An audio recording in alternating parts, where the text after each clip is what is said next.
ভগবতে বাসুদেবায়। হরে কৃষ্ণ, রাধে রাধে। নমস্কার দর্শক বন্ধুরা, শ্রীহরি কথা এই চ্যানেলে আপনাদের জানাই সুস্বাগতম।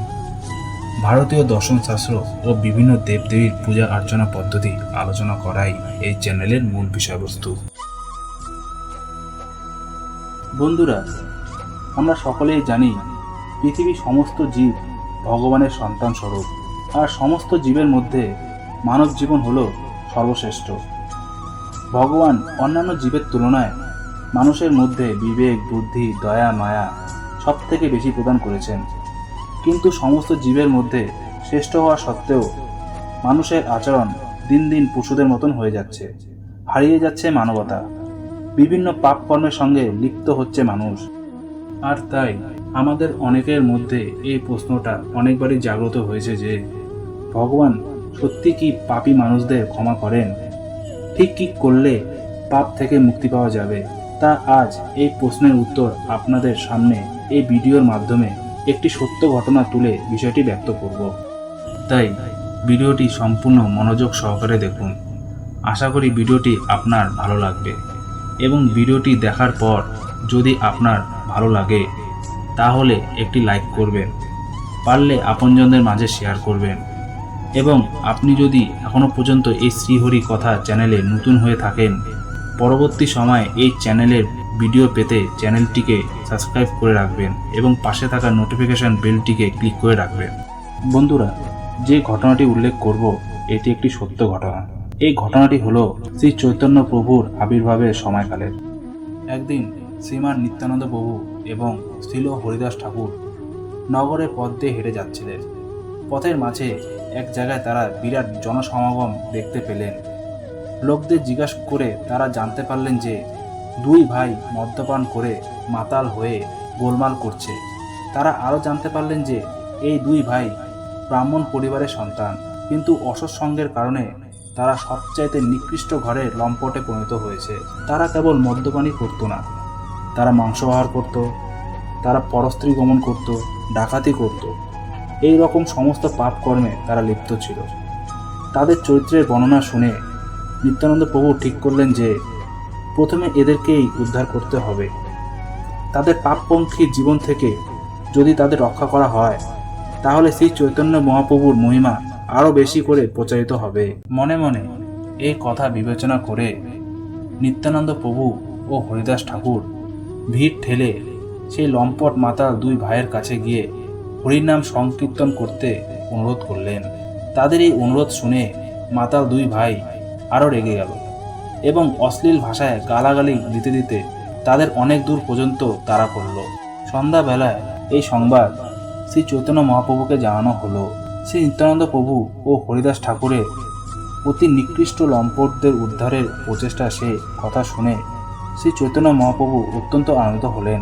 পরের দিন নিত্যানন্দ প্রভু ও হরিদাস ঠাকুর আবারও সেই দুই ভাইয়ের কাছে গিয়ে তাদের ভগবানের নাম কীর্তন করতে অনুরোধ করলেন।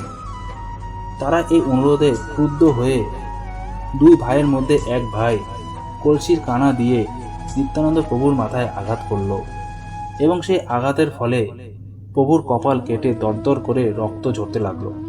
কিন্তু নিত্যানন্দ প্রভু এতই করুণাময়ী ছিলেন যে এই কাজের জন্য কোনো রকম প্রতিবাদ না করেই তিনি বললেন, তুমি যে আমাকে কলসির কানা ছুঁড়ে মেরেছ তাতে আমি কিছুই মনে করিনি, কিন্তু আমার একমাত্র অনুরোধ, তুমি পরমেশ্বর ভগবান শ্রীহরির নাম কীর্তন করো।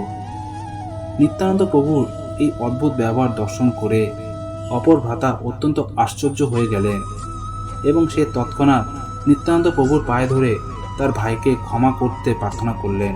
ছোট ভাই আবার যখন নিত্যানন্দ প্রভুকে আক্রমণ করতে উদ্যত হলো তখন বড় ভাই তাকে বাধা দিয়ে নিত্যানন্দ প্রভুর পায়ে ধরে ক্ষমা ভিক্ষা করতে বললেন। ইতিমধ্যে নিত্যানন্দ প্রভুর আঘাতের কথা মহাপ্রভুর কানে গিয়ে পৌঁছল। তৎক্ষণাৎ তিনি ক্রোধান্বিত অবস্থায় সেখানে এসে উপস্থিত হলেন এবং তার সুদর্শন চক্রকে আহ্বান করলেন এই দুজন পাপীকে সংহার করার জন্য। কিন্তু নিত্যানন্দ প্রভু তাকে তার অবতারণের উদ্দেশ্যের কথা মনে করিয়ে দিলেন।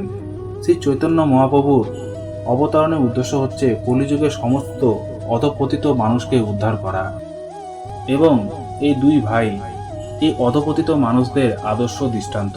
এই যুগে শতকরা 90% মানুষই হচ্ছেন এই দুই ভাইয়ের মতো অধপতিত।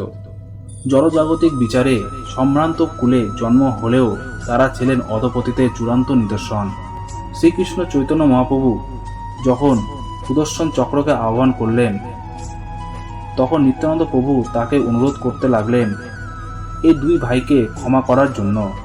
ঠিক তখনই সেই দুই ভাই শ্রী চৈতন্য মহাপ্রভুর পায়ে পড়ে তাদের অশ্লীল ব্যবহারের জন্য ক্ষমা প্রার্থনা করলেন। নিত্যানন্দ প্রভু মহাপ্রভুকে অনুরোধ করতে লাগলেন তাদের অপরাধ ক্ষমা করে তাদের তার শ্রীচরণে স্থান দিতে।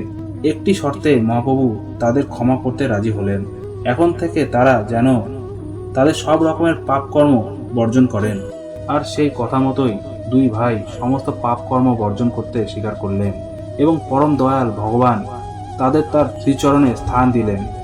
এইভাবে মহাপাপী দুই ভাই শ্রী চৈতন্য মহাপ্রভু এবং নিত্যানন্দ প্রভুর কৃপায় উদ্ধার লাভ করলেন। এটি হচ্ছে শ্রী চৈতন্য মহাপ্রভুর বিশেষ করুণা। বন্ধুরা, এই দুই ভাইকে আমরা প্রায় সকলেই চিনি। এনাদের মধ্যে বড় ভাই হলেন জগাই এবং ছোট ভাই হলেন মাধাই। আর আমরা সবাই জানি শ্রী চৈতন্য মহাপ্রভু হলেন শ্রীকৃষ্ণের পূর্ণ অবতার। এই যুগে কেউই বলতে পারে না সে পাপ মুক্ত, কারোর পক্ষে তা বলা সম্ভব নয়। কিন্তু শ্রী চৈতন্য মহাপ্রভু সব রকম পাপীদের কেবলমাত্র একটি শর্তেই উদ্ধার করেন, তা হলো সদ্গুরুর কাছ থেকে দীক্ষা গ্রহণ করার পর তারা যেন আর কোনো প্রকার পাপে লিপ্ত না হয় এবং সদা হরিনাম সংকীর্তনের সাথে যুক্ত থাকেন। বন্ধুরা, আজকের মতো ভিডিওটি এখানেই শেষ করলাম। সুস্থ থাকুন, ভালো থাকুন, প্রতিদিন গীতা পাঠ করার চেষ্টা করুন। হরে কৃষ্ণ, রাধে রাধে।